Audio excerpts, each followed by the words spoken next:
ఇవాళ press meet పెట్టడానికి ప్రధానమైన కారణం అసెంబ్లీలో జరిగిన తీరు, సస్పెన్షన్ చేసిన తర్వాత అన్యాయంగా రూల్స్కు వ్యతిరేకంగా సస్పెండ్ చేసిన తర్వాత ప్రతిపక్షం అన్నది సభలో లేనప్పుడు చంద్రబాబు నాయుడు గారు ఆ 2 రోజులు ఆ సభను ఎలా నడిపారు అన్నది ఒకసారి గమనిస్తే, ఇవాళ అసెంబ్లీలో నిజంగా ప్రధానంగా మేము పట్టుబట్టింది సెక్స్ ర్యాకెట్ అంశం. నిజంగా ఒక విజయవాడ నగరంలో అధికార పార్టీకి చెందిన డైరెక్ట్గా ముఖ్యమంత్రి బ్లెస్సింగ్స్తో, ముఖ్యమంత్రి గారి ఆశీస్సులతో సాక్షాత్తు ఎమ్మెల్యేలు, ఎమ్మెల్సీలు, పోలీస్ అధికారులు అందరూ కూడా దీంట్లో భాగస్వాములై వడ్డీలు కట్టకపోతే వ్యభిచారం చేయండి అని గట్టిగా ఆడవాళ్ళ, పేదవాళ్ళ మాన ప్రాణాలతో చెలగాటమాడుతూ విజయవాడలో ఒక సంఘటన జరిగితే దాదాపుగా 100 వీడియో టేపులు, వీళ్ళ మాన ప్రాణాలతో చెలగాటమాడిన 100 వీడియో టేపులు కూడా పట్టుబడిన పరిస్థితులు కూడా మనకు కనిపిస్తూ ఉంటే, అన్ని పేపర్లు, అన్ని టీవీ ఛానళ్ళు అసెంబ్లీ స్టార్ట్ కాకముందు 4-5 రోజుల కిందట జరిగిన ఈ ఘటనను అన్ని పేపర్లు, అన్ని టీవీ ఛానళ్ళే కాకుండా రాష్ట్ర వ్యాప్తంగా కూడా ఇది చర్చనీయాంశమై ఇంత హేయమైన కార్యక్రమం జరుగుతూ ఉందా, దీన్ని ఎటువంటి పరిస్థితిలో కూడా దీన్ని ప్రతిఘటించాలి అని చెప్పి ప్రతి పౌరుడు అనుకుంటా ఉన్న సమయంలో అసెంబ్లీ ఇది జరిగిన 4-5 రోజులకు జరుగుతూ ఉండగానే ఘటనలో జరుగుతూ ఉన్న రకరకాల కథనాలు వెలుగులోకి వస్తూ ఉండగానే అసెంబ్లీ స్టార్ట్ అయింది. ఆ అసెంబ్లీ స్టార్ట్ కావడం కూడా నిజంగా ఎంత అన్యాయం అంటే, కేంద్ర ప్రభుత్వం దగ్గర కూడా పార్లమెంట్ సమావేశాలు జరుగుతూ ఉన్నాయి. అక్కడ పార్లమెంట్ 30 రోజులు జరుపుతూ ఉన్నారు. 30 రోజులు జరిపితే రకరకాల ఇష్యూస్ మీద కూడా చర్చ జరగని పరిస్థితి అక్కడ కనిపిస్తూ ఉంది.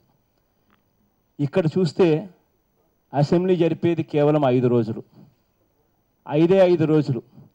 అది కూడా పొద్దున 9కి మొదలవుతుందట, మధ్యాహ్నం 2 గంటలకల్లా ఆపేసేయాలట. నిజంగా 5 రోజులు జరిపి అది కూడా 9 గంటల నుంచి మధ్యాహ్నం 2 గంటల దాకా అసెంబ్లీ జరిపేసి చేతులు దులుపుకునే కార్యక్రమం ప్రభుత్వం చేస్తూ ఉంటే, గట్టిగా ప్రభుత్వాన్ని ఇది సరైన పద్ధతి కాదు అని చెప్పి గట్టిగా ప్రభుత్వాన్ని, స్పీకర్ గారిని, అందరినీ కూడా ప్రతి సందర్భంలోనూ 5 రోజులు జరపడం ఏంటండి, అసలు మరీ అన్యాయంగా కనీసం 15 రోజులు జరపండి కనీసం అని చెప్పి ఇట్లా బ్రతిమలాడుకోవాల్సిన పరిస్థితి వస్తూ ఉంటే, అయినా కూడా వాళ్ళు జరపని పరిస్థితులే కనిపిస్తూ ఉంటే నిజంగా అసెంబ్లీకి అసలు వాల్యూ ఉందా అని అడుగుతా ఉన్నాం. ఇదే అసెంబ్లీలో మనం జరిగిన తీరును చూసాం. ఏ రకంగా 5 రోజులు అసెంబ్లీ పెట్టడం, ఏ టాపిక్ చర్చ, ఏ ప్రజలకు సంబంధించిన ఏ సమస్య కూడా చర్చనీయాంశం కాకూడదు అన్న దృక్పథంతోనే సాగింది ఈ కార్యక్రమం అంతా కూడా, ఈ సభా కార్యక్రమం అంతా కూడా. ఇందులో సభ మొదలైన వెంటనే ది మోస్ట్ ఇంపార్టెంట్ టాపిక్ కింద రాష్ట్రాన్ని కుదిపేసిన కీచకుల సామ్రాజ్యంగా చలామణి అవుతా ఉన్న సెక్స్ ర్యాకెట్ విజయవాడలో జరిగిన సంఘటన మీద అడ్జర్న్మెంట్ మోషన్ ఇచ్చి అసెంబ్లీలో గట్టిగా వీళ్ళను నిలదీసే కార్యక్రమం చేస్తే, అడ్జర్న్మెంట్ మోషన్ ఇస్తే ఏ రకంగా వీళ్ళు దీన్ని ఒక తప్పుదోవ పట్టించే కార్యక్రమంలో ఎలా తీసుకొని పోయారు, ఈ సభను ఎలా దుర్వినియోగం చేశారన్నది ఒకసారి గమనిస్తే, మొట్టమొదటి రోజు ఈ కార్యక్రమాన్ని మేము చేసేటప్పుడు, అడ్జర్న్మెంట్ మోషన్ ఇచ్చి చేసేటప్పుడు దానికి బిల్డప్గా కరెక్ట్గా 2-3 రోజుల కిందటి నుంచి రాష్ట్ర వ్యాప్త దాడులు చేశారు. విజయవాడలో జరిగిన ఒక సెక్స్ ర్యాకెట్ కార్యక్రమాన్ని ముఖ్యమంత్రి ఆశీస్సులతో డైరెక్ట్గా డీజీ ఇంటెలిజెన్స్తో నిందితుడు ఉన్న ఫోటోతో సహా, అదే నిందితుడు ముఖ్యమంత్రితో కలిసి ఉన్న ఫోటోలతో సహా డైరెక్ట్గా ముఖ్యమంత్రి ఆశీస్సులతో జరుగుతూ ఉన్న ఘటనలో ఎమ్మెల్యేలు, ఎమ్మెల్సీలు అందరూ కూడా దీంట్లో ఉన్నారు, ఇన్వాల్వ్ అయి ఉన్నారు అన్న పరిస్థితుల్లో దీన్ని గత అసెంబ్లీ స్టార్ట్ కాకముందు 2 రోజుల ముందు రాష్ట్ర వ్యాప్త సాధారణ వడ్డీ వ్యాపారం కింద చిత్రీకరణ చేసే కార్యక్రమంతో మొదలైంది. ఇది జరిగింది విజయవాడలో, జరిగింది సెక్స్ ర్యాకెట్. ఇన్వాల్వ్ అయి ఉండేవాళ్ళు ముఖ్యమంత్రి ఆశీస్సులతో ఎమ్మెల్యేలు, ఎమ్మెల్సీలు ఇన్వాల్వ్ అయి ఉన్నారు, పోలీసు అధికారులు ఇన్వాల్వ్ ఉన్నారు. రేట్లు జరిగేది రాష్ట్ర వ్యాప్తంగా వడ్డీ వ్యాపారస్తుల మీద. కేవలం దీన్ని డైల్యూట్ చేసేందుకు ఇది ఒక వడ్డీ వ్యాపారం, రాష్ట్ర వ్యాప్తంగా జరుగుతూ ఉన్న వడ్డీ వ్యాపారం కింద చూపించేందుకు, డైల్యూట్ చేసేదానికి కష్టపడ్డారు. ఆ రేట్లు జరిగేది కూడా మిగిలిన పార్టీ వాళ్ళ మీద, వైఎస్ఆర్ కాంగ్రెస్ పార్టీ వాళ్ళ మీద, కమ్యూనిస్టుల మీద, కాంగ్రెస్ వాళ్ళ మీద, చివరికి లోక్సత్తా వాళ్ళని కూడా వదిలిపెట్టల. వాళ్ళను మాత్రమే పిన్ పాయింట్ చేసి వాళ్ళ మీద మాత్రమే రేట్లు చేసి ఇదేదో సాదాసీదా వ్యాపారం, దీంట్లో అందరూ ఉన్నారు, ఇదేదో రాష్ట్ర వ్యాప్త కార్యక్రమం అని చెప్పి సెక్స్ ర్యాకెట్లో ఉన్న విజయవాడలో ఉన్న నిందితులను, ఎమ్మెల్యేలను సాక్షాత్తు ముఖ్యమంత్రి గారే దీంట్లో ముద్దాయిగా ఉన్న పరిస్థితుల్లో తప్పించుకునేందుకు చిత్రీకరణ. తర్వాత 2వ రోజు తర్వాత అసెంబ్లీ స్టార్ట్ అయ్యేసరికి మనం అంతా కూడా చూసాం. 2 రోజుల నుంచి ఇది బిల్డప్ చేసుకుంటూ వస్తూ ఉన్నారు. బిల్డప్ చేసుకుంటూ వచ్చిన తర్వాత అడ్జర్న్మెంట్ మోషన్ ఇచ్చి దీని మీద గట్టిగా పడితే అంతవరకు బిజినెస్ ఎజెండా, అంతవరకు అంబేద్కర్ గారు లేరు బిజినెస్ ఎజెండాలో. ఈ టాపిక్ ఎక్కడ డైల్యూట్, ఎక్కడ ఈ టాపిక్లోకి చర్చ జరగకూడదు అని చెప్పి ఇది 17వ తారీఖుకు సంబంధించిన లిస్ట్ ఆఫ్ బిజినెస్. ఎక్కడ కూడా ఈ లిస్ట్ ఆఫ్ బిజినెస్లో అంబేద్కర్ గారి ప్రస్తావన కూడా లేదు. అయినా అంబేద్కర్ గారి టాపిక్ ఫస్ట్ అడ్జర్న్మెంట్కి లేదు. అడ్జర్న్మెంట్ మోషన్ ఇచ్చిన తర్వాత మొట్టమొదటిగా సభను వాయిదా వేశారు, అప్పటికి రాలేదు అంబేద్కర్ గారు. రెండో ఫస్ట్ అడ్జర్న్మెంట్ అయిపోయిన తర్వాత వాయిదా వేసిన తర్వాత తిరిగి సభలో కలిసిన తర్వాత రెండోసారి అప్పటికి అంబేద్కర్ గారు వచ్చారు. అంబేద్కర్ గారి మీద చర్చ జరగాలన్నారు. అసలు టాపిక్ రాష్ట్రాన్ని కుదిపేస్తూ ఉన్న పేదవాళ్ళు, బీదవాళ్ళు, దళితులు, నిజంగా అంతా అక్కచెల్లెమ్మలు, ఇంతమంది జీవితాలతో ఆడుకుంటూ చెలగాటమాడుతూ, ఇంతమంది జీవితాలతో వీడియో టేపులు తీస్తూ వాళ్ళను వడ్డీ కడతారా, వ్యభిచారం చేస్తారా అని చెప్పి వాళ్ళని ఇబ్బందులు పెట్టే పరిస్థితుల్లో ఆ టాపిక్ డైవర్ట్ చేసేందుకు, ఆ టాపిక్ చర్చ జరగకోకుండా అంబేద్కర్ టాపిక్ ఎజెండాలో లేదు. అయినా కానీ అంబేద్కర్ గారి మీద చంద్రబాబు నాయుడు గారికి ప్రేమ చూస్తామా అని అంటే ఎలా ఉంది, ఎంత ఉంది ప్రేమ అని అంటే, చంద్రబాబు నాయుడు గారికి అంబేద్కర్ గారి జయంతి రోజు చంద్రబాబు నాయుడు గారికి అంబేద్కర్ గుర్తురాల. ఏప్రిల్ 14, అంబేద్కర్ వర్ధంతి డిసెంబర్ 6. ఆ రోజు చంద్రబాబు నాయుడు గారికి అంబేద్కర్ గారి మీద చర్చ జరపాలన్న ఆలోచన రాలేదు, గుర్తుకు రాలేదు. అంబేద్కర్ అధ్యక్షత వహించిన రాజ్యాంగ సంఘం తొలిసారిగా సమావేశం నిర్వహించింది డిసెంబర్ 9. ఆ రోజు చంద్రబాబు నాయుడు గారికి గుర్తుకు రాల. ఆ తర్వాత రాజ్యాంగ రచన పూర్తి చేసిన రోజు నవంబర్ 26. ఆ రోజు కూడా చర్చ జరపాలన్న ఆలోచన రాల. కేంద్ర ప్రభుత్వం పార్లమెంట్లో నవంబర్ 26న చర్చ జరిపింది అని అంటే దానికి ఒక కారణం ఉంది. ఆ కారణం ఆ రోజు రాజ్యాంగ రచన పూర్తి చేసిన రోజు కాబట్టి నవంబర్ 26 నాడు మేము చర్చ జరుపుతాం 2 రోజుల పాటు అని 15 రోజుల కిందటనే కేంద్ర ప్రభుత్వం ప్రకటించి ఆ రోజు రచన పూర్తి చేసిన రోజు కాబట్టి ఆ రోజు చర్చ పెట్టారు. దానికి ఒక కారణం ఉంది. కానీ ఇవాళ చంద్రబాబు నాయుడు గారికి ఏదైనా చంద్రబాబు నాయుడు గారు తనను తాను కాపాడుకునేందుకు, తన ఎమ్మెల్యేలను, తన ఎమ్మెల్సీలను కాపాడుకునేందుకు చివరికి అంబేద్కర్ గారిని కూడా రాజకీయ అవసరాల కోసం ఉపయోగపెట్టుకుంటా ఉన్నాడంటే ఇంతకన్నా దిక్కుమాలిన సిగ్గుచేటు ఏది ఉండదు ముఖ్యమంత్రి, ఇటువంటి ముఖ్యమంత్రికి. నిజంగా దాని తర్వాత చర్చకు ఈ కేసును డైల్యూట్ చేసేందుకు ఆ తర్వాత అంతటితో కూడా ఆగిపోలా. కేవలం చంద్రబాబు నాయుడు గారి స్టేట్మెంట్ మాత్రం ఇస్తారు, అంతే, చర్చ జరగదు అన్నట్టుగా బిహేవ్ చేశారు. చర్చ జరగకపోవడం ఏంటండి? స్టేట్మెంట్కు చర్చకు మధ్య తేడా మీకు తెలుసా? స్టేట్మెంట్ అన్నది ఇస్తే క్లారిఫికేషన్లకు మాత్రమే పరిమితి కావాల్సి వస్తుంది. That is called a statement. మాకు చర్చ జరపాలి, దీని మీద చాలామంది మా పార్టీలో ఉన్న వాళ్ళు మాట్లాడాలి, అసెంబ్లీలో చాలామంది శాసనసభ్యులు మాట్లాడాలి, ఖచ్చితంగా దీని మీద చర్చ జరగాలి, చర్చ జరిగితేనే కదా న్యాయం జరిగేది అని చెప్పి గట్టిగా పట్టుబట్టినా కూడా అరణ్య రోదనే. అయినా చంద్రబాబు నాయుడు గారు స్టేట్మెంట్ చదివేశారు. స్టేట్మెంట్ చదివేసిన తర్వాత ఎట్టి పరిస్థితుల్లోనూ మేము గట్టిగా దీని గురించి మాట్లాడతాము అని, గట్టిగా మాట్లాడకూడదు అని చెప్పి వెంటనే చంద్రబాబు నాయుడు గారు స్టేట్మెంట్ చదవడం ఆలస్యం, రోజమ్మని సస్పెండ్. అది కూడా 1 year పాటు, సంవత్సరం పాటు. అది కూడా రూల్స్ ఏం చెప్తాయని చెప్పి ఇలా రూల్స్ మేము చూపించి, ఇలా రూల్స్లో లేదండి మీకు సస్పెండ్ చేసే అధికారం అని చెప్పి రూల్ 340 ఆ రోజు సస్పెండ్ చేసేటప్పుడు చంద్రబాబు నాయుడు గారు ఇచ్చిన కంప్లైంట్ మేరకు రూల్ 340 ప్రకారం సస్పెండ్ చేస్తున్నామని స్పీకర్ చదివి వినిపించారు. స్పీకర్ గారు ఆ రోజు మైక్లో చెప్పారు, రూల్ 340 ప్రకారం సస్పెండ్ చేస్తూ ఉన్నాం చంద్రబాబు నాయుడు గారు ఇచ్చిన కంప్లైంట్ మేరకు. చంద్రబాబు నాయుడు గారిని కమెంట్స్ చేశారట. చంద్రబాబు నాయుడు గారిని అందరం కమెంట్లు చేశాం, అందరం అన్నాం కామా సీఎం అని. కరెక్టే కదా, కా అంటే కాల్, మా అంటే మనీ. కామా సీఎం కాకపోతే మరి ఏమవుతారు? సెక్స్ ర్యాకెట్ సీఎం అని అన్నాం.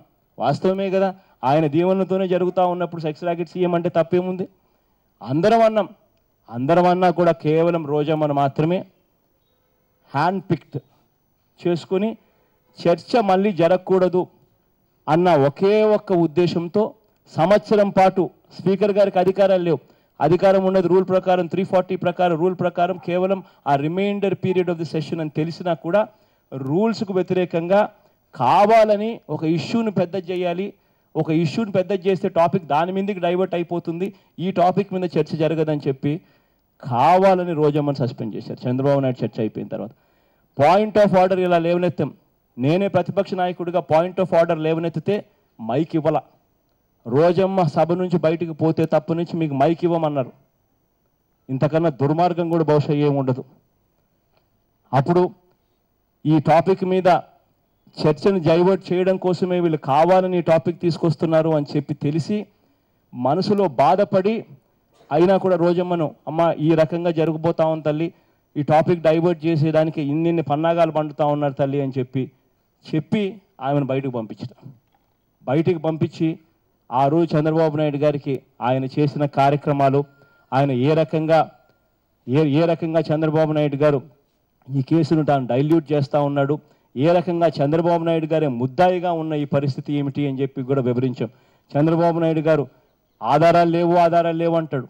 నాకు నిజంగా ఎలా ఉందని అంటే ఆధారాలు ఇన్ని చూపించినా ఆధారాలు లేవు అని అంటాడు. అంటే చూడకూడదు అని అనుకుంటే ఆధారాలు కనపడవు. సాక్షాత్తు చంద్రబాబు నాయుడు గారు నిందితులతో ఉన్న ఫోటో, అదే నిందితుడు ఇంటెలిజెన్స్ డీజీతో ఆ తర్వాత తాపీగా కూర్చొని మాట్లాడుతూ ఉన్న ఫోటో ఆధారం కాదా? చంద్రబాబు నాయుడు గారికి ఇదే విధంగా అసెంబ్లీలో వేదికగా ఆ ఫోటోలు చూపించు, ఇవన్నీ చూపించకూడదు అని చంద్రబాబు నాయుడు గారు చాలా తాపత్రయపడ్డాడు, కానీ చూపించాం. ఎమ్మెల్యే విదేశాలకు నిందితులతో పాటు టూరుకు పోతాడు, సెక్స్ ర్యాకెట్ విషయం బయటకు వస్తానే ఎమ్మెల్యే తిరిగి వస్తాడు, కానీ నిందితుడు ఆగిపోతాడు విదేశాల్లో. ఆ తిరిగి వచ్చిన ఎమ్మెల్యేను నిందితుడు ఎక్కడ ఉన్నాడు అని చెప్పి కనీసం ప్రశ్నించే పరిస్థితి కూడా పోలీసులకు లేదు, ఎమ్మెల్యే మీద కేసు పెట్టే పరిస్థితి లేదు. ఎమ్మెల్సీ విషయం, ఇంకొక ఎమ్మెల్సీ సాష్టాంగ నమస్కారం పడుతూ ఉన్న ఫోటో, అదే ఎమ్మెల్సీని చంద్రబాబు నాయుడు గారు ఎమ్మెల్సీ నామినేషన్ పద్ధతిలో చేశారు. వాళ్ళ అన్న మీద కేసు, చంద్రబాబు వాళ్ళ అన్న నిందితుడు అని చెప్పి కేసు పెట్టారు. అందరికీ తెలిసి విజయవాడలో ఆ కుటుంబం అంతా కూడా వడ్డీలకు డబ్బులు ఇస్తూ ఉంది, అన్న ఉన్నాడు అని అంటే తమ్ముడు కూడా దాంట్లో ఉంటాడు అన్న సంగతి అందరికీ తెలుసు. అయినా ఎమ్మెల్సీ మీద కేసు పెట్టలా. పోనీ అన్న మీద పెట్టిన కేసు ఏదైనా ఏం కేసు పెట్టారు అని అంటే చివరకు పెట్టిన సెక్షన్లు ఎటువంటి అని అంటే ఆ అన్నకు స్టేషన్ బెయిల్ ఇచ్చి తిరిగి పంపిస్తారు పోలీసులు. అంగన్వాడీ కార్మికులు గొడవలు చేసి అంగన్వాడీ కార్మికులు జీతాలు పెంచమని చెప్పి అడిగితే నిర్దాక్షిణ్యంగా కొట్టి రాత్రి 12 దాకా ఆ స్టేషన్లలో పెడతారు. కానీ సెక్స్ ర్యాకెట్ వంటి హేయమైన కార్యక్రమం చేసిన ఎమ్మెల్సీ అన్నకు కేసు సెక్షన్లు ఎటువంటి సెక్షన్లు పెట్టారు అని అంటే కోర్టుకు కూడా పోవాల్సిన పనుల పోలీస్ స్టేషన్లో స్టేషన్ బెయిల్ ఇచ్చేసి పోలీసులే ఇంటికి పంపించే దారుణమైన సెక్షన్లు పెట్టి స్టేషన్ బెయిల్ ఇస్తే నిజంగా కేసు ఏ రకంగా జరుగుతుందని చెప్పి గట్టిగా ఇవన్నీ కూడా చూపించి ప్రశ్నించాం. ఆ తర్వాత నా టాపిక్ నేను మాట్లాడడం అయిపోకముందే నేను మాట్లాడేటప్పుడే టాపిక్ డైవర్ట్ చేయడం కోసం విపరీతంగా అడ్డం పడ్డారు. నేను మాట్లాడింది బహుశా అర్ధగంట సేపు మాట్లాడిండేమో. నేను మాట్లాడేటప్పుడు అడ్డు తగిలింది చూస్తే దాదాపుగా కనీసం 3/4 గంట సేపు బహుశా అందరూ అడ్డు తగిలింటారు. అయినప్పటికీ అయిపోయిన వెంటనే సభ అడ్జర్న్ అయిపోయింది. రెండో రోజు మళ్ళీ ఆశగా మళ్ళీ దీని మీద చర్చ జరుగుతుంది, న్యాయం జరుగుతుంది, ఇంకా ఎక్కువ మందికి మాట్లాడే పరిస్థితి వస్తుంది, అందరూ మాట్లాడాలనుకుంటున్నారు అని చెప్పి అసెంబ్లీకి వస్తే అసెంబ్లీలో మాట్లాడించే అవకాశం లేదు, చర్చ అయిపోయిందట. నిజంగా ఇంత పెద్ద టాపిక్ సెక్స్ ర్యాకెట్గా వందల ఆడవాళ్ళను మానప్రాణాలతో ఆడుకున్నారు. వందల మంది ఆడవాళ్ళ వీడియో టేపులు తీసుకొని మరీ అన్యాయంగా వాళ్ళను అన్యాయం చేస్తున్నారు. ఎమ్మెల్యేలు ఇన్వాల్వ్ అయి ఉన్నారు, ఎమ్మెల్సీలు ఇన్వాల్వ్ అయి ఉన్నారు, చంద్రబాబు నాయుడు గారు ఇన్వాల్వ్ అయి ఉన్నాడు, డీజీ ఇంటెలిజెన్స్ ఇన్వాల్వ్ అయి ఉన్నారు. ఇంతమంది ఇన్వాల్వ్ అయిన దాంట్లో ఒక్కరితో మాట్లాడించి చర్చ క్లోజ్ అంట. నిజంగా ఇంతకన్నా దారుణం ఏది ఉండదు. మీరు ఎటువంటి పరిస్థితుల్లోనూ చర్చకు అనుమతి ఇవ్వాలి. మా దాంట్లోనే కల్పనమ్మ మాట్లాడేదానికి మాట్లాడుతుందని, నాని మాట్లాడతారని, రోజమ్మ మాట్లాడతారని మీకే ఆల్రెడీ పేర్లు కూడా ఇచ్చాము. మిగతా పార్టీ వీళ్ళంతా కూడా మాట్లాడతారు, మిగిలిన వాళ్ళందరూ కూడా మాట్లాడతారు, దయచేసి అనుమతి ఇవ్వండి అని అంటే ఎట్టి పరిస్థితుల్లో అనుమతి ఇచ్చేది లేదన్నారు. చివరకు చర్చకు అనుమతి ఇచ్చేది లేదన్నారు. అన్యాయంగా రోజమ్మను సస్పెండ్ చేసింది కూడా వెనక్కి తీసుకోమన్న పరిస్థితుల్లో ఇంకా వేరే గత్యంతరం లేక చంద్రబాబు నాయుడు గారి నిరంకుశ మనస్తత్వానికి, స్పీకర్ గారి నిరంకుశ మనస్తత్వానికి ప్రజలకు అర్థం కావాలి. వీళ్ళు చేస్తూ ఉన్న దారుణమైన పాలన సభలో ఎలా ఉంది అన్నది ప్రజలకి అర్థం కావాలి అనే ఉద్దేశంతో చంద్రబాబు నాయుడు గారి మీద ప్రొటెస్ట్ తెలుపుతూ సభ నుంచి బాయ్కాట్ చేశాం. కానీ బాయ్కాట్ చేసిన తర్వాత నిజంగా ఉండేది రెండు పార్టీలు, అధికార పక్షం, ప్రతిపక్షం. బీజేపీ వాళ్ళు ఎలాగో వాళ్ళ పక్కనే ఉన్నారు. ప్రతిపక్షం పోయిన తర్వాత సభ నిజంగా ఎలా జరిగింది అని చెప్పి నేను కూడా ఇంక్విజిటివ్గా చూసా సభ ఎలా జరిగింది అని చెప్పి. ఆశ్చర్యం అనిపించింది వీళ్ళు సభ నడిపిన తీరును చూస్తే. కారణం 8 బిల్లులు తీసుకొచ్చారు. అందులో 5 బిల్లులు అయితే అప్పటికప్పుడే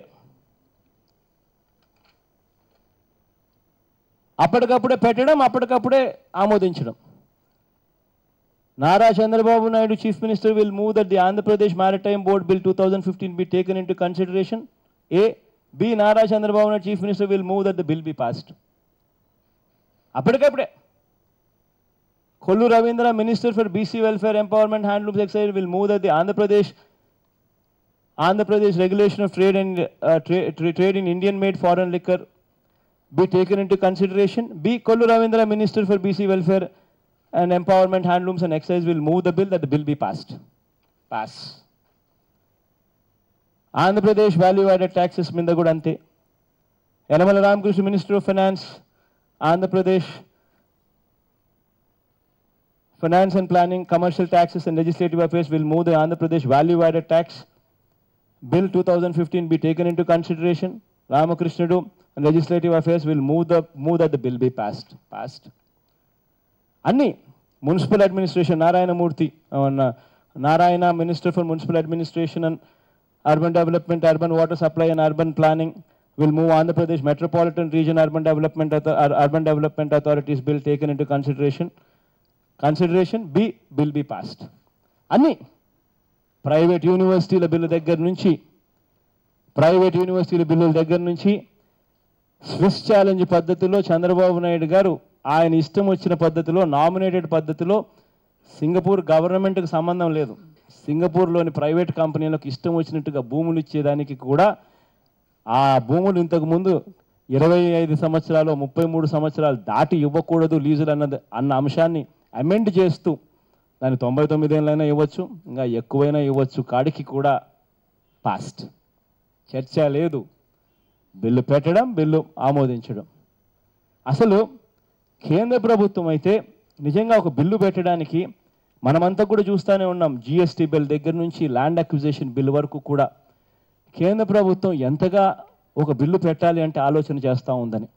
కేంద్రంలో కూడా నరేంద్ర మోడీ గారు లోక్సభలో 280 చిల్లర ఉన్నారు, ఎన్డీఏ పార్ట్నర్స్ కలుపుకుంటే దాదాపుగా 300 దాటింటారేమో. అయినప్పటికీ మెజారిటీ ఉన్నప్పటికీ కూడా జిఎస్టీ బిల్లు ఎందుకు ఆమోదం పొందడం లేదు? ఎందుకు ల్యాండ్ అక్విజిషన్ బిల్లు ఎందుకు వెనక్కి తగ్గారు? కారణం, ఆ బిల్లుల మీద చర్చలు జరగాలి. ఆ బిల్లుల మీద చర్చలు జరిగితే ప్రజా ఆమోదం తెలుస్తుంది. అసలు ప్రతి బిల్లు కూడా ప్రవేశపెట్టిన వెంటనే దాన్ని సెలెక్ట్ కమిటీకి కానీ స్టాండింగ్ కమిటీకి కానీ రెఫర్ చేయాలి. సెలెక్ట్ కమిటీ వాళ్ళు ఆ ప్రజలను ఇన్వాల్వ్ చేస్తారు, వాళ్ళ అభిప్రాయాలు కూడా స్వీకరిస్తారు. For instance private universities bill, private universities వచ్చినాయి అని అంటే కన్వీనర్ కోటా ఉండదు, లోకల్ కోటాలు ఉండవు, ఫీజులు ఇష్టం వచ్చినట్టుగా పెంచుతారు, రిజర్వేషన్లు ఉండవు. మరి వీటన్నిటి మీద స్టూడెంట్స్ని పిలవడం, స్టూడెంట్స్ యూనియన్స్తో మాట్లాడడం, పేరెంట్స్ యూనియన్స్తో మాట్లాడడం, ఇంపార్టెంట్ లెక్చరర్స్ ఇంపార్టెంట్ వీసీలతో మాట్లాడడం, ప్రజలను ఇన్వాల్వ్ చేయడం, ఎక్కడ ఏమీ లేదు, నో డిస్కషన్. సెలెక్ట్ కమిటీలు ఉండవు, స్టాండింగ్ కమిటీస్ ఉండవు, ప్రజలను ఇన్వాల్వ్ చేయడం ఉండవు, ఏమీ ఉండవు. ఇష్టం వచ్చినట్టు ఆమోదించేసేయడం, పెట్టడం, ఆమోదించడం. అసెంబ్లీ జరిగిన తీరు 8 బిల్లులు, అందులో 5 బిల్లులు అప్పటికప్పుడు పెట్టడం, అప్పటికప్పుడు ఆమోదించడం.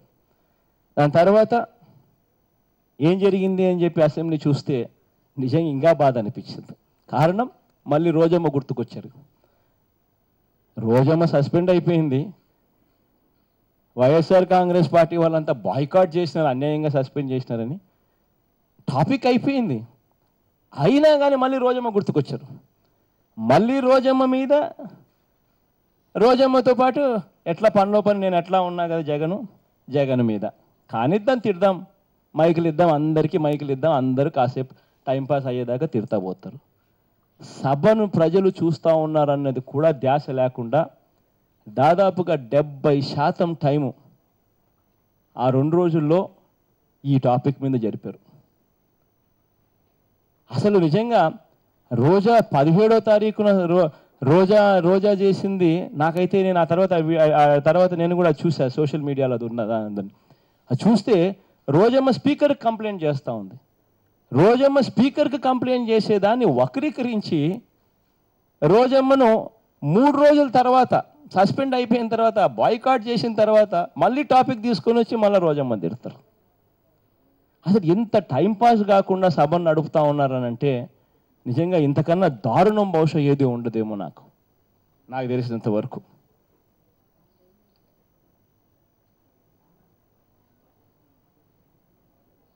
చివరకు తర్వాత చంద్రబాబు నాయుడు గారు నిజంగా కొన్ని స్టేట్మెంట్ల రూపకంలో మళ్ళీ ఎవ్వరం లేం కదా అని చెప్పి ఇష్టం వచ్చినట్టు మళ్ళీ తాను చెప్పాలనుకున్న అబద్ధాలు గట్టిగా చెప్పుకుంటూ పోయాడు, గట్టిగా వినిపిస్తూ పోయాడు. ఆయన ఒక్కడే కదా మాట్లాడేది, ఎవరు అడ్డదగిలే వాళ్ళు కూడా ఉండరు. కాబట్టి ఏ అబద్ధాలైనా ఆడచ్చు, ఏ మాటలైనా మాట్లాడచ్చు. ఇక్కడ చంద్రబాబు నాయుడు గారు మాట్లాడిన మాటలకు కూడా సమాధానం చెప్పాలి. ఎందుకనంటే డైరెక్ట్గా సభలో మేము లేనప్పుడు ఆరోపణలు ఆయన ఇష్టం వచ్చినట్టు చేస్తూ ఉన్నాడు కాబట్టి ఒకసారి ఖచ్చితంగా కూడా చెప్పాల్సి వస్తుంది. ఇవాళ కొన్ని ఇష్యూస్ మీద చంద్రబాబు నాయుడు గారు నిజంగా ఎంతటి దారుణంగా ప్రవర్తిస్తున్నాడు అన్నది కొన్ని ఇష్యూస్ మీద చెప్పే ముందు చంద్రబాబు నాయుడు గారు సభలో చెప్పిన దాని మీద మాత్రం బాక్సైట్ మీద చంద్రబాబు నాయుడు గారు ఇష్టం వచ్చినట్టు మాట్లాడారబ్బా.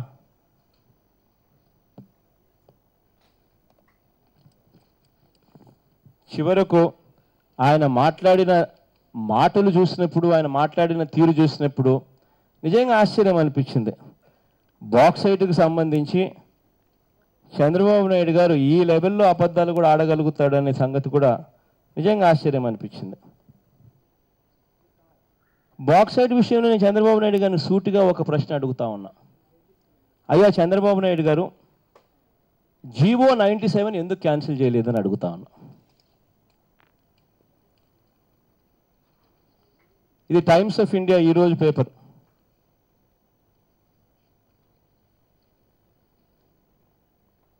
టైమ్స్ ఆఫ్ ఇండియా ఈరోజు పేపర్ ఇది. Naidu keeps door open for bauxite mining in AP.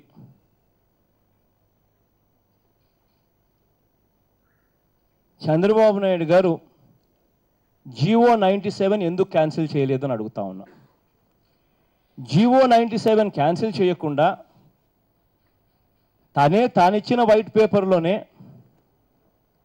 Pratap Reddy అని చెప్పి ప్రతాప్ రెడ్డికి జీవో 22 ఇష్యూ చేసిన, అంటే supply agreement, bauxite supply agreement నేను క్యాన్సిల్ చేస్తున్నా 2008లో ఇష్యూ చేసింది అని చెప్పి చంద్రబాబు నాయుడు గారు అసెంబ్లీలో అన్నారు. చంద్రబాబు నాయుడు గారు నిజంగా అసెంబ్లీలో అన్న మాటలు చూసి ఆశ్చర్యం అనిపించింది. కారణం, ఆయనే తను ఇచ్చిన వైట్ పేపర్లలో తానే 5,300 కోట్లు పెట్టాడు అని చెప్పి తానే అంటాడు. మరి 5,300 కోట్లు తాను పెట్టుబడి పెట్టాను అని చెప్పి తానే చంద్రబాబు నాయుడు గారు చెప్తా ఉన్నప్పుడు, చంద్రబాబు నాయుడు గారు జీవో 97 అన్నది, జీవో ఏంది 97 అన్నది మైనింగ్ ఏపీఎండిసి చేసుకోవచ్చు, ఏపీఎండిసికి మైనింగ్ ఏపీఎండిసికి భూములు ట్రాన్స్ఫర్ చేస్తూ ఉన్నది జీవో 97. అంటే ఏపీఎండిసి మైనింగ్ చేసుకోవచ్చట, కానీ ప్రతాప్ రెడ్డి అనే వ్యక్తికి బాక్సైట్ మైనింగ్ ఇంతకుముందు ఎవరైతే ఉన్నారో ఆయనకు నేను ఇవ్వడం లేదు అని చెప్పి జీవో 222 క్యాన్సిల్ చేస్తాడు. ఆశ్చర్యం ఏంటంటే, ఎంత తెలివిగా ప్రతాప్ రెడ్డితో చంద్రబాబు నాయుడు గారు, ఎంత తెలివిగా చంద్రబాబు నాయుడు గారు ఆ కంపెనీ వాళ్ళతో లాలూచి పడ్డాడు అని అంటే, డెఫినెట్గా చంద్రబాబు నాయుడు తానే ఇచ్చిన వైట్ పేపర్లోనే 5,300 కోట్లు తాను పెట్టుబడి పెట్టినాడు, వాళ్ళు పెట్టుబడి పెట్టినాడని తానే రాస్తాడు. సో ప్రతాప్ రెడ్డి కోర్టుకు పోతాడు. కోర్టుకు పోయి మైన్ ఏమో చేసుకోవచ్చు, మైన్ ఏమో తీసుకోవచ్చు, మెటీరియల్ అయితే ఎవరికైనా ఇవ్వచ్చు, కానీ నాకు మాత్రం చంద్రబాబు నాయుడు ఇవ్వడం లేదు, ఇది ఎంత మటుకు ధర్మము అని చెప్పి కోర్టుకు పోతాడు. కోర్టు ఏమో 5,300 కోట్లు పెట్టుబడి పెట్టావయ్యా నువ్వు, చంద్రబాబు నాయుడు గారే వైట్ పేపర్లో బాగా చెప్పాడు, కరెక్టే కదా, నీకు ఇవ్వకపోవడం తప్పు కదా, చంద్రబాబు నాయుడు గారు కరెక్ట్గా నీకు ఇచ్చేట్టుగా మేము ఆదేశాలు ఇస్తామని చెప్పి కోర్టు చెప్తుంది. ఎవరికయ్యా ఇది చెవులో పూలు పెడుతున్నాడు చంద్రబాబు నాయుడు, నాకు నిజంగా అర్థం కాల. ఇంతకన్నా దారుణం బహుశా ఏది ఉండదు. నువ్వు చంద్రబాబు నాయుడు గారు ఏమన్నాడు, చంద్రబాబు నాయుడు గారికి తెలీదా 2011లో గవర్నర్ గారికి లేఖ రాసినప్పుడు చంద్రబాబు నాయుడు గారికి తెలీదా ఆ రోజు ప్రతాప్ రెడ్డి 5,300 కోట్లతో బాక్సైట్ ఫ్యాక్టరీ కడుతున్నాడని? తెలీదా? తెలుసు. ఆ రోజు అరకులో బంద్ చేయించినప్పుడు చంద్రబాబు నాయుడుకి తెలీదా 2011లో ప్రతాప్ రెడ్డి 5,000 కోట్లతో ప్రాజెక్టు కడతా ఉన్నాడని? తెలుసు. ఆ రోజు అన్నీ తెలిసి గవర్నర్కు లేఖ రాశాడు. గవర్నర్కు లేఖ రాస్తూ ఈ ప్రాజెక్టును క్యాన్సిల్ చేయండి, ఎన్వైరన్మెంటల్ ఇష్యూస్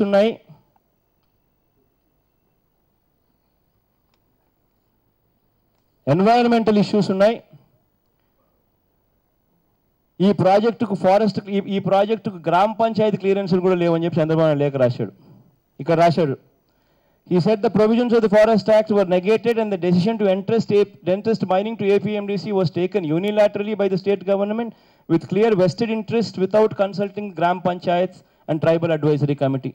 అదే లేఖలో రాస్తున్నాడు చంద్రబాబు నాయుడు గారు. అదే గవర్నర్ గారికి 2011లో తాను లేఖ రాసిన దాంట్లో చంద్రబాబు నాయుడు గారు అన్న మాటలు ఇంకా ఏమన్నాడు అని అంటే, TDP president, the entire agency has come to a standstill with bandh call given by all party committee for 2 days on 21st and 22nd December 2011.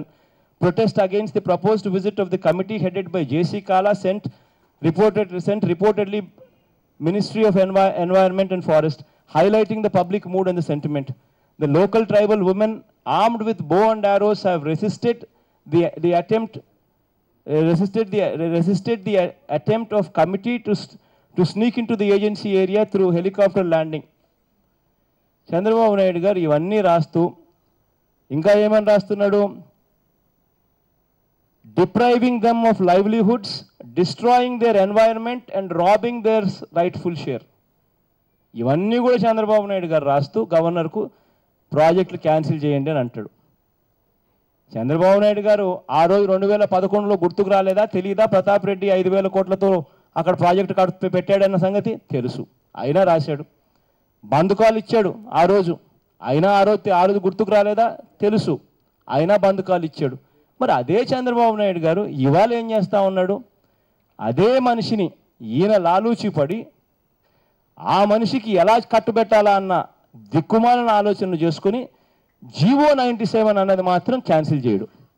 నాకు నిజంగా చంద్రబాబు నాయుడు గారిని సూటిగా ఒకటే అడుగుతా ఉన్నా, జీవో అక్కడ ప్రతాప్ రెడ్డి చేస్తూ ఉన్నాడా, ఇంకొక మనిషి చేస్తూ ఉన్నాడా, ఎల్లయ్య చేస్తూ ఉన్నాడా, పుల్లయ్య చేస్తూ ఉన్నాడా, లేకపోతే చంద్రబాబు నాయుడు అన్నాడు ప్రతాప్ రెడ్డిని, ఇంకోటి లేకపోతే రసలాల్ ఖైమా చేస్తూ ఉందా, లేకపోతే ఇంకొకరు చేస్తూ ఉన్నారు, మాకు సంబంధంలా. ఒకటి సూటిగా అడుగుతాను, అక్కడ గిరిజనులందరూ అడిగేది, మైనింగ్ అక్కడ జరగకూడదు, ఎవడు రాకూడదు, ఎవరికి ఇవ్వకూడదు అని చెప్పి గిరిజనులు అడుగుతూ ఉన్నారు. మరి అటువంటప్పుడు నువ్వు జీవో 97 అనేది నువ్వు క్యాన్సిల్ చేయకుండా నువ్వు లాలూచి పడి వేరే దొడ్డిదారుని దానికి ఎలా ఇవ్వాలి అని చెప్పి తాపత్రయపడుతూ అవతల మీద నువ్వు ఏలెత్తి చూపిస్తావు. ఇదే చంద్రబాబు నాయుడు గారు నేను అడుగుతా ఉన్నా, చంద్రబాబు నాయుడు గారు నువ్వు 2000 సంవత్సరంలో ఈ ప్రాజెక్టులు ప్రైవేటు వాళ్ళకి ఇవ్వాలి అని చెప్పి ఎంతగా తాపత్రయపడ్డావు అని అంటే, ఆ తాపత్రయం చూసి నిజంగా ఆ రోజుల్లో supreme court Samata versus state of Andhra Pradesh court judgment కూడా ఇచ్చినారు. నీకోసం చంద్రబాబు నాయుడు గారు పుణ్యమా అని చెప్పి ఒక జడ్జిమెంట్ కూడా సుప్రీంకోర్టు దృష్టికి పోయి ట్రైబల్ చట్టాలను మార్పు చేయడం కోసం చంద్రబాబు నాయుడు గారు చేసిన కృషిని తిడుతూ సమతా వర్సెస్ ఆంధ్రప్రదేశ్ జడ్జిమెంట్, ఆ జడ్జిమెంట్లో ముఖ్య భాగాలు చంద్రబాబు నాయుడు గారి టైంలో జరిగినటి. దాంట్లో ముఖ్య అంశాలు, transfer of land in scheduled areas by way of lease to non tribals, corporations, aggregate etcetera stands prohibited to prevent their exploitation in any form. అంటే చంద్రబాబు నాయుడు గారు ఏం చేయాలనుకున్నాడు అని అంటే, ట్రైబల్ ఏరియాలో ఉన్న భూములు కేవలం ట్రైబల్స్ మాత్రమే లేదా ట్రైబల్స్ మాత్రమే ఉపయోగించుకోవాలి. కానీ చంద్రబాబు నాయుడు గారు ఏం చేయాలనుకున్నాడు అని అంటే, ఏ కార్పొరేట్ సంస్థకైనా కానీ ఏ ప్రైవేట్ వ్యక్తికైనా దాన్ని దారాదత్తం చేసే అధికారం కోసం చంద్రబాబు నాయుడు గారు తాపత్రయపడ్డాడు. Judgement points, transfer of land in scheduled area by way of lease to non-tribals, corporations, aggregates stands prohibited to prevent their exploitation in any form. Judgment వచ్చింది. Transfer of mining leases to non-tribals, companies, corporation, aggregates of partnership firms, etc. is unconstitutional, void and inoperative. State instruments like APMDC stands excluded from prohibition. రాష్ట్ర ప్రభుత్వానికి కేంద్ర ప్రభుత్వానికి సంబంధించిన సంస్థలు అయితే పర్వాలేదు, కానీ ప్రైవేట్ వాళ్ళకి ఇచ్చే అధికారం లేదు అని చెప్పి సమతా జడ్జిమెంట్ ఆ రోజు. ఇదే జడ్జిమెంట్ తర్వాత చంద్రబాబు నాయుడు గారు, ఈ జడ్జిమెంట్ వచ్చిన తర్వాత చంద్రబాబు నాయుడు గారు ఆయన నిద్రపోలేదు. ఈ జడ్జిమెంట్ వచ్చిన తర్వాత కూడా చంద్రబాబు నాయుడు గారు ఎట్టి పరిస్థితుల్లోనూ ప్రైవేట్ వ్యక్తులకు ఆ బాక్సైట్ మైన్ ఇవ్వాలి అని చెప్పి ఆ రోజు ట్రైబల్ అడ్వైజరీ కమిటీలో మామూలుగా 3/4 మెంబర్సు ఎవరైనా ఎమ్మెల్యేలు ఉంటారు, ట్రైబల్ రిజిస్ట్రేటర్స్ ఉంటారు, ట్రైబల్ ఎమ్మెల్యేలు ఉంటారు. వాళ్ళ చేత ఏకంగా తీర్మానం చేయించే కార్యక్రమం చేశాడు. 2000 సంవత్సరం మే 24th 2000 సంవత్సరం మే 24/5/2000 at 11 AM tribal advisory committee పెట్టించి వాళ్ళ చేత తీర్మానం చేయించే కార్యక్రమం చేశాడు. ఆ తీర్మానాలు ఏమిటో తెలుసా? Notwithstanding anything containing in this regulation or any other law, judgment, decree or order of any court, it shall be of lawful for the state government to acquire or grant any interest in the land, including subsoil rights for reconnaissance, permit or prospecting license, lease of mining for major minerals to any person or organization, whether or not under the control of the state or central government, has been supported by majority members to the following grounds. ఏకంగా టీఏసీలు పెట్టించాడు. 2000 సంవత్సరంలో ఏకంగా బలవంతంగా గ్రామసభ అక్కడే నిర్వహించి గ్రామసభ కూడా నిర్వహించి చంద్రబాబు నాయుడు గారు పర్మిషన్ కూడా ఇప్పించారు. మాకు అంగీకారమే, ఆమోదమే అని చెప్తూ. ఇంతటి దారుణంగా చంద్రబాబు నాయుడు గారు ఆ రోజు చేసి ఇంతటితో చంద్రబాబు నాయుడు గారు ఆగిపోలా. దాని తర్వాత చంద్రబాబు నాయుడు గారు ఏం చేశారు అని అంటే, ఏకంగా గిరిజన చట్టాలను మార్చడానికి 5th షెడ్యూల్ను మార్చడానికి చంద్రబాబు నాయుడు గారు ఏకంగా కేంద్ర ప్రభుత్వం మీద ఒత్తిడి ఏ రకంగా తీసుకొచ్చాడు అన్నది కూడా దీంట్లో ఉన్నాయి. May 6th, 2000 supreme court dismiss the petitions. నేను క్రోనలాజికల్ ఆర్డర్గా ఒక 5-6 డేట్లు చెప్తా. ఎంత దారుణంగా చంద్రబాబు నాయుడు గారు కేంద్ర ప్రభుత్వంలో 5th షెడ్యూల్ను మార్చడానికి అమెండ్మెంట్స్ తీసుకొని రావడానికి ఎంతగా ప్రయత్నం చేశాడంటే March 6, 2000, Supreme Court dismissed the petitions of the state and central government for modification of the Samata order. May 2000, the government of AP moves the Tribes Advisory Committee for amendment to Andhra Pradesh Land Transfer Regulation Act. July 10th, 2000, the Ministry of Mines and Draft circulates a secret note. Chandrababu Naidu garu lekha raste oka secret note kinda reference 16/48/97/MVI to the Committee of Secretaries proposing an amendment to the amendment of the 5th schedule to overcome Samata judgment to facilitate the leasing of land in tribal areas. దీని మీద editorials కూడా వచ్చాయి ఆ రోజుల్లో. Indian ఎక్స్ప్రెస్లో editorials కూడా రాశారు ఆ రోజుల్లో. August 2000, on popular protest and opposition, the Chief Minister of AP issued a statement indicating withdrawal of the proposed amendment. September 21st, 2000, Indian Express carried an article in the edit page exposing secret note of Ministry of Mines titled Displacement Not an Issue by Manoj Mitta, journalist who wrote. Editorial, Indian Express. September 24th, 2000, again widespread protests against the proposed bauxite mine in tribal areas of Visakhapatnam district forced the CM to come out with a statement deferring the project which would come up in scheduled areas. ఇంటువంటి దారుణమైన కార్యక్రమాలు చంద్రబాబు నాయుడు గారు చేశారు.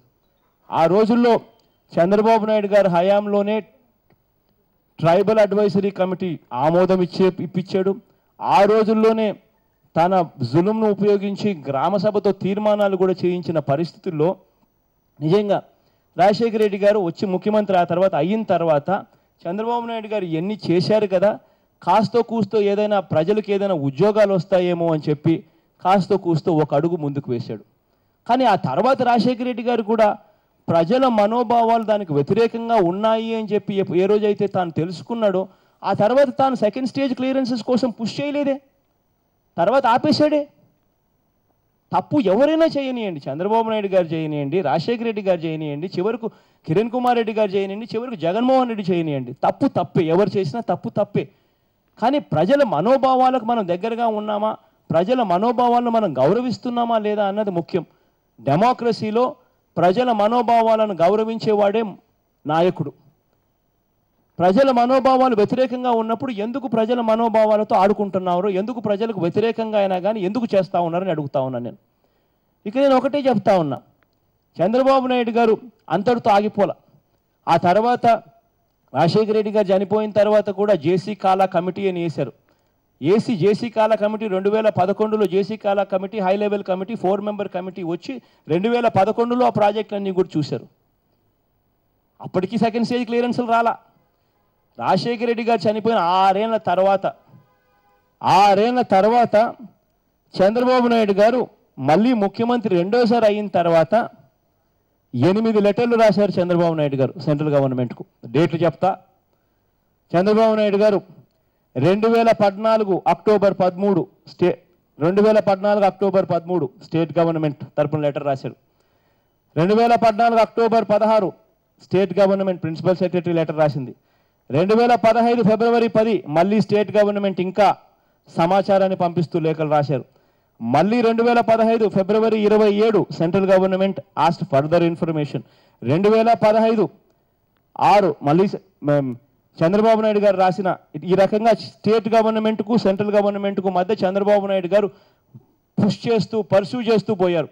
ఈ pursue చేయడం అన్నది చంద్రబాబు నాయుడు గారు ఇచ్చిన తన వైట్ పేపర్లోనే తనంతటి తానే బై మంత్లీ రివ్యూస్ కూడా తీసుకున్నట్టు చంద్రబాబు నాయుడు గారు ఇక్కడ రాశారు. బై మంత్లీ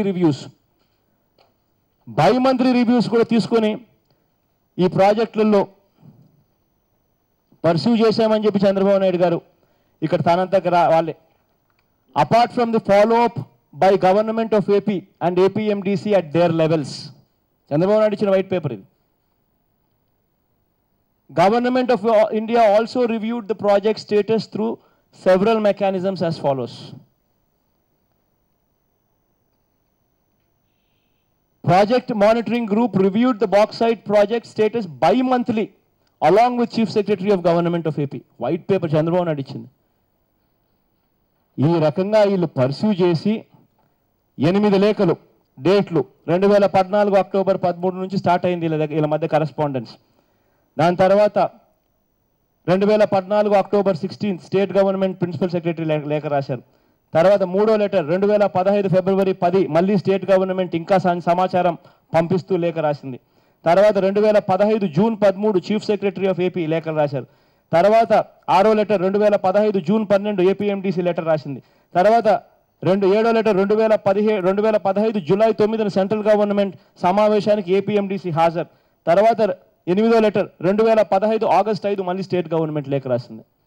ఇలా 8 లేఖలు తాను రాసి సెంట్రల్ గవర్నమెంట్ దగ్గర నుంచి సెకండ్ స్టేజ్ క్లియరెన్స్ తెప్పించుకున్న తర్వాత జిఓ 97 అని చెప్పి చంద్రబాబు నాయుడు గారు రిలీజ్ చేశారు. ఆ జిఓ 97 ఏం చెప్తుంది? మొత్తం ఏపీఎండిసికి గిరిజన భూములను ట్రాన్స్ఫర్ చేస్తూ ఇచ్చిన జిఓ, మైనింగ్ చేసుకోమని. ఇవాళ చంద్రబాబు నాయుడు గారు ఆ జిఓను మాత్రం క్యాన్సిల్ చేయడు. దొడ్డిదావన మళ్ళీ వేరే వాళ్లకు, తన మనుషులకు, ఈ లాలూచి పడిన వీళ్లకు ఇచ్చేదానికోసం సర్వం సన్నద్ధం చేస్తూ ఉన్నాడు. చంద్రబాబు నాయుడు గారు ఈ మాదిరిగా చేయడం కొత్త ఏం కాదు. గతంలో ఎస్సీ వర్గీకరణలో కూడా తను ఇదే మాదిరిగానే చేశాడు.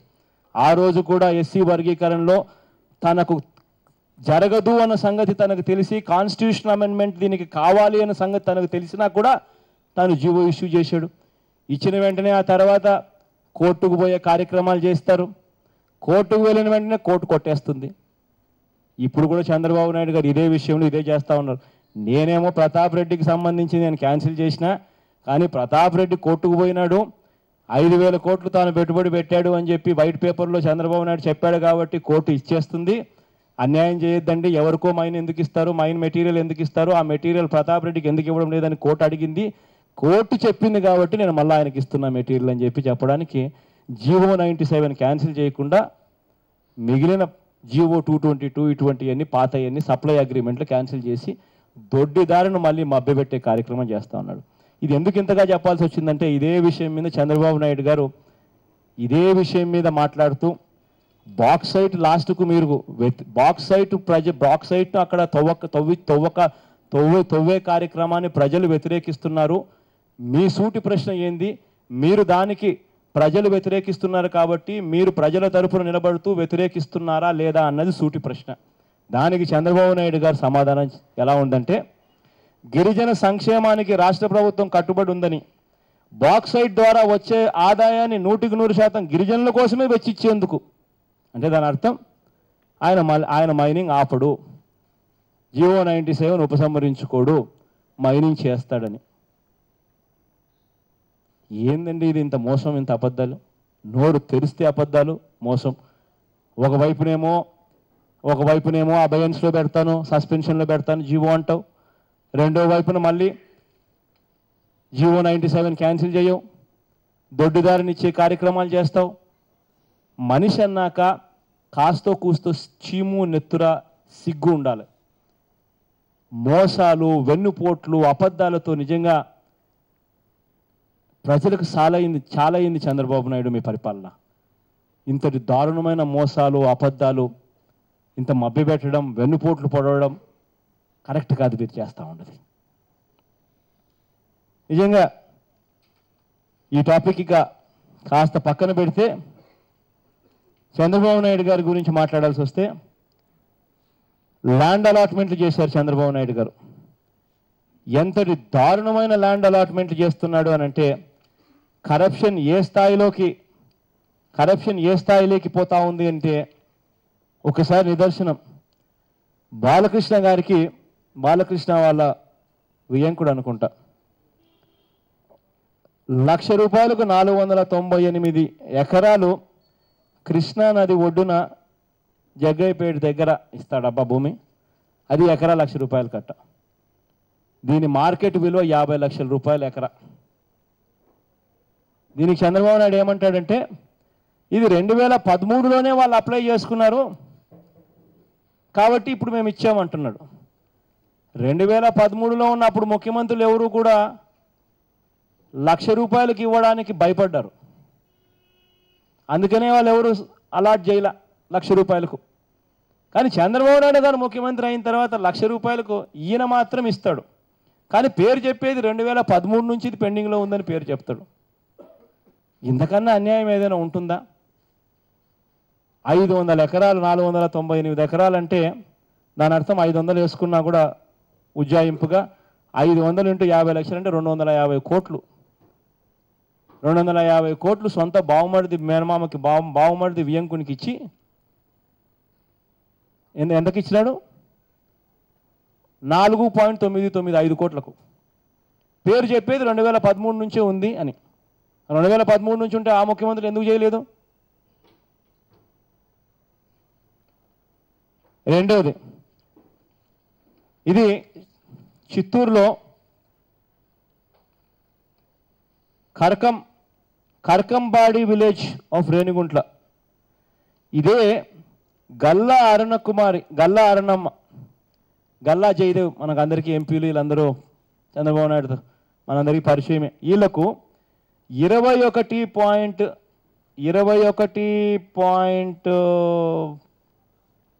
21 ఎకరాలు 69 సెంట్లు. వీళ్లకు ఎకరా 22,50,000 ఇచ్చాడు. అక్కడ ఎకరా 2 నుంచి 2.5 కోటి మార్కెట్ వాల్యూ. అంటే 22 ఎకరాలు 2 కోట్లు అంటే 45 కోట్ల ప్రాపర్టీ కేవలం 4.88 కోట్లకు ఇచ్చాడు. దీనికి కూడా మళ్ళీ కారణం ఏం చెప్తాడు? 2009 నుంచి ప్రపోజల్ పెండింగ్లో ఉంది అంటాడు. మళ్ళీ 2009 నుంచి ప్రపోజల్ పెండింగ్లో ఉంటే ఆ ముఖ్యమంత్రులు ఎందుకు ఇవ్వలేదట? ఆ ముఖ్యమంత్రులు ఇంత దారుణమైన రేట్లకు ఇవ్వడానికి భయపడ్డారు. కానీ చంద్రబాబు నాయుడు గారు వచ్చిన తర్వాత వాళ్ళ పేర్లు చెప్తాడు, ఈయన ఇస్తాడు. 2.5 కోటికి సంబంధించిన భూమి 22 ఎకరాలు, ఒక్కొక్క 22 ఎకరాలు ఇచ్చేది 22 లక్షలకు. ఇంకో జీవో, ఇది ఇంకా దారుణమైన జీవో. ఇది ఏకంగా హోల్సేల్గా విశాఖపట్నంలో 50 ఎకరాల భూమి. ఇది విశాఖపట్నంలో 50 ఎకరాల భూమిని, ఈ భూమిని 7,26,00,000 దాని మార్కెట్ వాల్యూ ఉంటుందని చెప్పి ఏపీఎల్ఎంఏ నిర్ధారిస్తే, మామూలుగా అయితే దాని విలువ 15 కోట్లు ఉంటుంది ఎకరా. అక్కడ మధురవాడలో భూములు ఎకరా 15 కోట్లు ఉంటుంది. కానీ అక్కడ ఏపీఎల్ఎంఏ 7,25,00,000 రూపాయలకు 26 లక్షల రూపాయల మార్కెట్ వాల్యూ అని వాళ్ళు లెక్క కడితే, దాన్ని ఏపీఐఐసికి, అదే ఇంకొక స్టేట్ గవర్నమెంట్ బాడీకి 50 లక్షలకు ట్రాన్స్ఫర్ చేస్తారు. అదే మార్కెట్ వాల్యూ అని చెప్పి చెప్తారు. నెక్స్ట్ ఈ 50 లక్షలకి ఏపీఐసి దగ్గర నుంచి నెక్స్ట్ ఇక్కడి నుంచి చంద్రబాబు నాయుడు గారికి సంబంధించిన బినామీలకు ఇదే ఎకరా 50 లక్షలకు పోతుంది.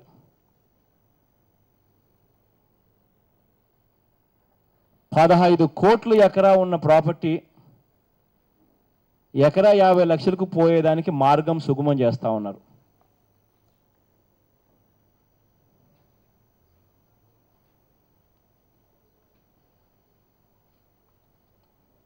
ఇంతటితో ఆగిపోవడం లేదు అక్కడ.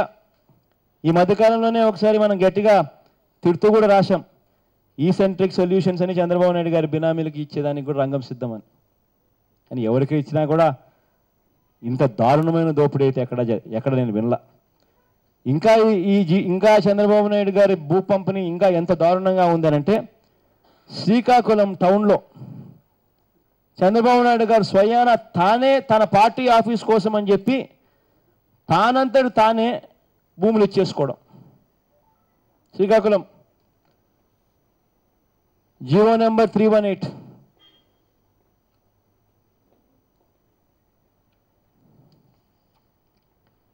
కాకినాడలో GO number 918 NTR trust Bhavan on lease basis for 99 years. కాకినాడలో టౌన్లో. ఏందండి ఇది? సిఆర్డిఏ పరిధిలో గుంటూరులో స్విస్ ఛాలెంజ్ అని పేరు చెప్పి నామినేషన్ పద్ధతిలో మొట్టమొదట మనందరికీ కూడా ఎలా భ్రాంతి కలిగించాడు, సింగపూర్ మంత్రి వచ్చేసాడు, సింగపూర్కు ఆంధ్ర రాష్ట్రానికి మధ్య జరుగుతూ ఉన్న అగ్రిమెంటు, సింగపూర్ ప్రభుత్వం వచ్చి పనులు చేస్తుంది, సింగపూర్ ప్రభుత్వం చేస్తుంది, సింగపూర్ ప్రభుత్వమే వస్తుంది అని చెప్పారు. అది పోయినాయి. చివరికి ఎవరు వచ్చారు అని అంటే సింగపూర్ దేశానికి సంబంధించిన ప్రైవేట్ కంపెనీలు వచ్చాయి. అది కూడా నామినేషన్ పద్ధతిలో వాళ్ళకి ఇస్తూ ఉన్నారు భూములు. స్విస్ ఛాలెంజ్ అని ఒక పెద్ద కొత్త పేరు పెట్టి, స్విస్ ఛాలెంజ్ అంటే దాని అర్థం వేరే వాళ్ళు ఎవరు కూడా కోట్ చేసినా వాళ్ళకి రాదు, వీళ్ళకి మాత్రమే ఇస్తారు. నామినేషన్ పద్ధతిలో వాళ్ళకు భూములు ఇస్తూ ఉన్నారు. ఇచ్చేది కూడా ప్రైవేట్ కంపెనీలకు ఇచ్చేది కూడా స్విస్ ఛాలెంజ్ అని చెప్పి ఒక దొంగదారి తీసుకొని ఇచ్చేది కూడా 25 ఏళ్ళు లీజు 33 ఏళ్ళు లీజు ఇస్తే సరిపోదని ఏకంగా అసెంబ్లీలో బిల్లు పెట్టడము ఆమోదించడము. 99 ఏళ్ళు ఫ్రీ హోల్డ్ ప్రాపర్టీ, 99 ఏళ్ళకి లీజుకి ఇవ్వడం లేదా ఫ్రీ హోల్డ్ ప్రాపర్టీ ఇచ్చేస్తున్నాడు. 3000 ఎకరాలు. ఏందండి ఇది? మన విజయవాడలో ఇన్సిడెంట్ జరిగింది. మద్యం దాగి, కల్తీ మద్యం దాగి 5 మంది చనిపోయారు. అసెంబ్లీలో చంద్రబాబు నాయుడు గారు మాట్లాడుతున్నప్పుడు నేను విన్నా. ఏమంటాడు, ఆయనో లేకపోతే ఆయనకు సంబంధించిన ఎమ్మెల్యేనో ఎవడో మంత్రో ఎవడో మాట్లాడుతూ చంద్రబాబు నాయుడు పొగుడుతాడు. 5 మంది కల్తీ మద్యం దాగి చనిపోయారు అయితే అది వాస్తవం అయితే దాన్ని పక్కన పెట్టి చంద్రబాబు నాయుడు గారు ఇంటింటికి పోలీసులను పంపించాడట. ఆ రోజు అక్కడ మద్యం తాగిన వాళ్ళందరినీ హాస్పిటల్లోకి చేర్పించాడట. దానివల్ల 30 ప్రాణాలు మీకు కాపాడాడట. నిజంగా ఆ మంత్రులో ఆ ఎమ్మెల్యేనో మాట్లాడుతూ ఉంటే 5 మంది కల్తీ మద్యం దాగి చనిపోతే అది చంద్రబాబు నాయుడు గారు తప్పు కాదా అని చెప్పి ప్రశ్నించాల్సింది పోయి చంద్రబాబు నాయుడు గారు 30 మందిని ఇళ్ళకు పోలీసులను పంపించి వాళ్ళని హాస్పిటల్లో చేర్పించి 30 ప్రాణాలు కాపాడాడు అని చెప్పి మళ్ళా డిఫెండ్ చేసుకుంటూ చంద్రబాబు నాయుడు పొగుడుతారు. ఇది ఒక్కసారి 9 brands identified by the officials include Original Choice, Royal Stag, Director Special, Old Admiral Brandy, Bagpiper, Old Tavern, McDonald's No. 1 Whiskey, Imperial Blue and McDonald's Brandy. The sale of only the stock belonging to a recently produced batch has been banned. In Nellore, teams of excise officials concentrated on the cheap liquor brand Original Choice from batch number 120 and directed the liquor shops to stop its sale. అంటే government supply చేసిన మద్యం కల్తీ అయ్యింది కాబట్టి 5 మంది చనిపోయినారు అని చెప్తా ఉన్న ఎవిడెన్స్. అందుకనే గవర్నమెంట్ బ్యాచ్ నెంబర్ 20ని విత్డ్రా చేసుకుంటా నెల్లూరులో batch number 20 in Nellore, teams of excise officials concentrated on the cheap liquor brand Original Choice from batch number 120 and directed the liquor shops to stop its sale. 9 బ్రాండ్లు recall చేస్తూ ఒక బ్యాచ్లో ఈ అవకతవకలు జరిగాయి, కల్తీ మద్యం వచ్చింది అని చెప్పి గవర్నమెంట్ ఒప్పుకుంటూ 5 మంది చనిపోతే చంద్రబాబు నాయుడు గారిని జైల్లో పెట్టాల్సిన పోయి 5 మందిని చంపినందుకు కల్తీ మద్యం సప్లై చేసి ఆ అసెంబ్లీలో ఆ ఎమ్మెల్యేను ఆ మంత్రులు అంటారు చంద్రబాబు నాయుడు గారు చాలా గొప్పగా పోలీసులను పంపించి 30 మందిని హాస్పిటల్ చేర్పించి వాళ్ళ ప్రాణాలు కాపాడాడు. ఇంతకన్నా దౌర్భాగ్యమైన పరిపాలన బహుశా ఏది ఉండదు. శాండ్, ఇసుక చంద్రబాబు నాయుడు గారు ముఖ్యమంత్రి కాకముందు 40 రూపాయలు పర్ క్యూబిక్ మీటర్, 40 రూపాయలు పర్ క్యూబిక్ మీటర్. ఆయన ముఖ్యమంత్రి అయ్యాక 550 నుంచి 700 రూపాయలు క్యూబిక్ మీటర్. అంటే 40 ఎక్కడ యావరేజ్ 600 650 రూపాయలు వేసుకుంటే 600 రూపాయలు ఎక్కడ అంటే దాదాపుగా 14-15 రెట్లు పెరిగిండాలి. కానీ ఆదాయం చూస్తే చంద్రబాబు నాయుడు గారి లెక్కల ప్రకారమే 15 నెలలు 12 నెలలు కూడా కాదు 15 నెలలు కలిపి ఆదాయము 810 కోట్లు అని చెప్పి అంటాడు. ఇంతకుముందు చంద్రబాబు నాయుడు గారు ముఖ్యమంత్రి కాకముందు 40 రూపాయలు పర్ క్యూబిక్ మీటర్ ఉన్నప్పుడు 120 కోట్లు ఇసుక మీద ఆదాయం వస్తూ ఉంటే 15 నెలల కాలంలో చంద్రబాబు నాయుడు గారికి 810 కోట్ల ఆదాయం వస్తూ ఉందని తానే లెక్కల్లో చెప్పాడు. అంటే 15 నెలలకు 810 కోట్లు అంటే సంవత్సరానికి 600 కోట్లు. మరి 40 రూపాయలు పర్ క్యూబిక్ మీటర్ 550 రూపాయల నుంచి 700 రూపాయలకు పెరిగిందనంటే, అంటే 600 రూపాయలు యావరేజ్ కింద తీసుకున్న 14 రెట్లు పెరిగిందనంటే 120 14 రెట్లు పెరిగిండాలి. అంటే 1500 1600 కోట్లు అయి ఉండాలి. అటువంటిది ఈయన లెక్కల ప్రకారం కేవలం 600 కోట్లు మాత్రమే ఆదాయం వస్తూ ఉందంటే దాని అర్థం మిగిలిన 800 కోట్లు యదా పెడా వాళ్ళు దోచేయడము, చంద్రబాబు నాయుడు గారికి భాగాలు ఇవ్వడం. ఈస్ట్ వెస్ట్ గోదావరి జిల్లా నుంచి డైరెక్ట్గా చంద్రబాబు నాయుడు గారి కొడుకు ప్రతిరోజు ₹1 కోటి పోతా ఉంది.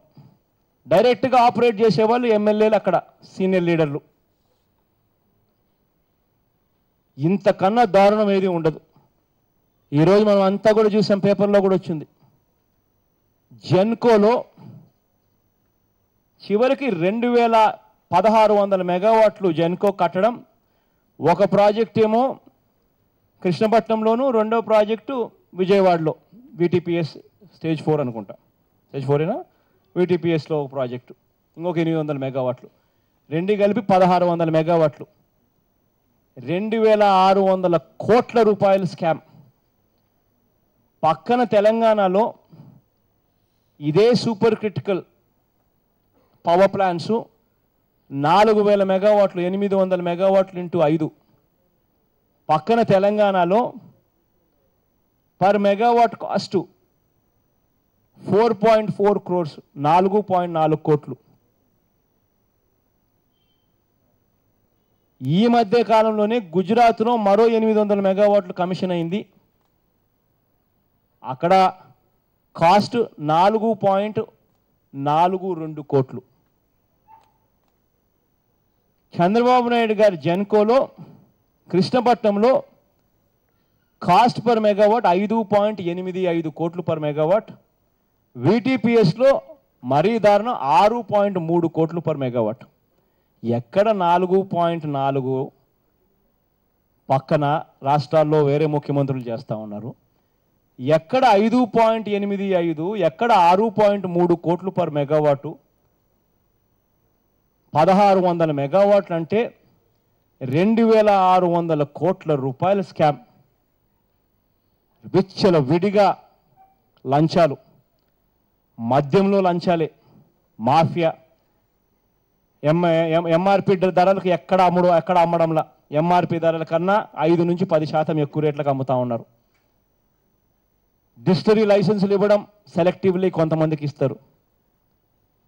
ఇసుక మాఫియా డైరెక్ట్గా ముఖ్యమంత్రి కొడుకు దగ్గర నుంచి కింది దాకా షేర్. ఇప్పుడే జెన్కోలో 2600 కోట్ల అవినీతి ఇప్పుడే చూపించా. దీనికి ముందు పట్టిసీమ, జీవో 22,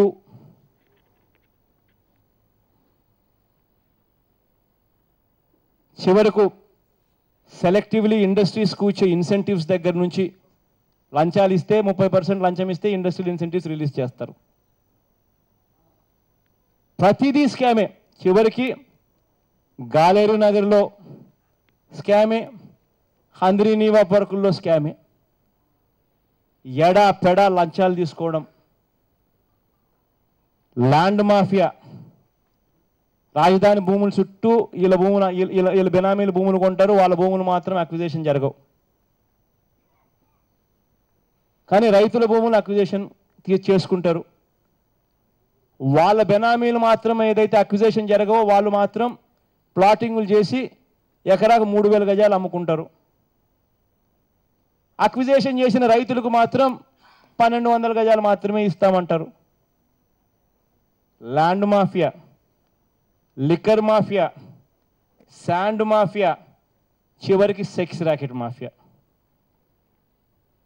ఏం జరగడం లేదు దీంట్లో చెప్తున్నా. ఇక్కడ ఇటువంటి దారుణమైన పరిపాలన బహుశా దేశంలో యాదే ఉండదేమో. Thank you.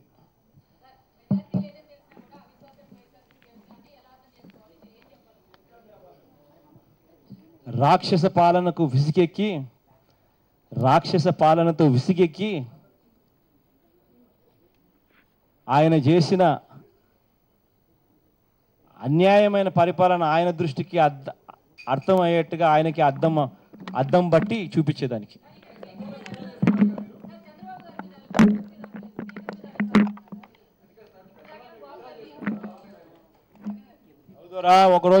ఒకరోజు కొడతారు గమనుంటాం, 2 రోజులు కొడతారు గమనుంటాం, 3 రోజులు కొడతారు గమనుంటాం. పిల్లిని కూడా రోజు కొడతా ఉంటే పిల్లి కూడా తిరగబడుతుంది. జరిగేది చంద్రబాబు నాయుడు జరిగేది మేము స్పీకర్ను దింపగలుగుతామా దింపలేమా అన్నది సెకండరీ విషయం. అయితే ఖచ్చితంగా మాకు కూడా మా పేషెన్స్కి ఇంకా చాలా అయింది, హద్దులు కూడా మాకు ఎక్కువైపోయినాయి. ఇంక జరిగేది జరుగుతుంది. ఖచ్చితంగా అవిశ్వాసం పెట్టాల్సిందే. ఖచ్చితంగా అందరు ఎమ్మెల్యేల అభిప్రాయం అదే. ఖచ్చితంగా స్పీకర్ను గట్టిగా ఆ రోజు తిట్టాల్సిన కార్యక్రమం